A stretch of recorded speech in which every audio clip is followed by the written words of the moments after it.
आपसे गुफ्तगू करने के लिए आया है। बैठ जाओ। जो तुमको सुनने नहीं आ रहा है क्या?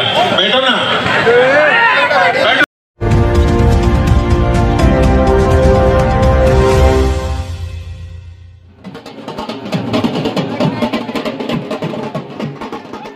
फारूक शाह साहब का इस्तेमाल हो रहा है। सलीम भैया शाह, नगर सेवक यूसुफ भाई मुल्ला, नूरा ठेकेदार, आमिर पठान, साजिद साई, वसीम भाई अकरम, दीपश्री नाइक मैडम, शहबाज भाई शाह, परवेश शाह, आसिफ भाई मुल्ला, पोपट आसिफ शाह, शादाब शाह, सऊद सरदार, कैसर।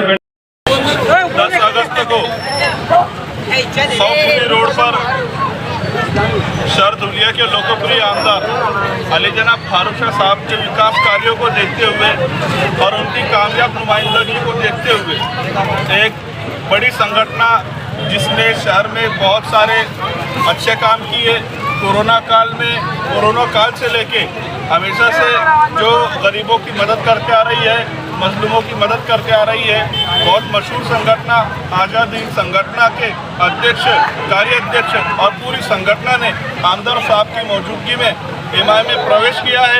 मैं उनका दिल से इस्तेकबाल करता हूं और उनको यकीन दिलाता हूं कि जिस भरोसे पर वो आए हैं इंशाअल्लाह हम उनके भरोसे पर पूरा उतरेंगे। और शहर की आवाम से गुजारिश करता हूं कि आप भी आमदार साहब के लिए दुआ करिए और उनके हाथों को मजबूत करिए। आपसे गुफ्तगू करने के लिए आया है। बैठ जाओ।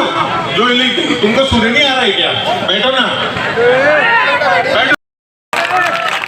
तो देख लो यहाँ हर बगीचे के कलर के फूल है, कोई नारंगी है, कोई हरा है, कोई पीला है, कोई सफेद है, कोई नीला है। तो ये सारे रंगों को एक करके जो ताकत बनी है, मुट्ठी बनी है, ये इसी मुट्ठी हमेशा आमदार साहब के पीछे ताकत बन के खड़े रहना है। डॉक्टर कैलाश सोरेन साहब से भी गुजारिश है कि मंच पर आए। शाबान